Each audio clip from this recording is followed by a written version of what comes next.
Switch off ଅଛି। ସାଙ୍ଗ କଣ ହେଇଛି ଏତେ ଟେନସନରେ କାହାକୁ କଲ୍ କରୁଛୁ? ଆରେ କିଛି ନାହିଁ, ସେ ଆମ ସାନ ଟୋକର ଆଡମିସନ ପଇସା।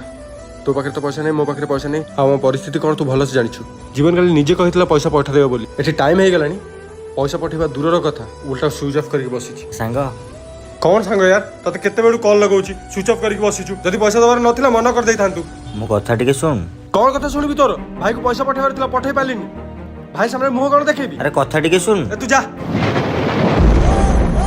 ଆଉ ଜୀବନରେ କେବେ ବି ତୁ ତ ମୁହଁ ଦେଖେଇବୁନି ମତେ। ଯା ଏଠୁ।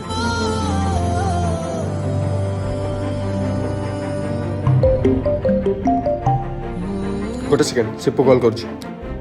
ହ୍ୟାଲୋ, ତମେ ଯୋଉ ରିଆଡମିସନ ପାଇଁ ପଇସା ପଠେଇଥିଲ ମୁଁ ଡିପୋଜିଟ୍ କରିଦେଇଛି। କିଏ ପଠେଇଲା? ଜୀବନ ଭାଇ ପଠେଇଥିଲେ ବା। ହଉ, ମୁଁ ତତେ ଟିକେ ପରେ ଫୋନ କରୁଛି ସିପୁ। ହଁ, ମୋଠୁ ଭୁଲ ହେଇଗଲା ସାଙ୍ଗ। ଜୀବନ ପଇସା ପଠେଇ ଦେଇଛି ସିପୁ ପାଖକୁ।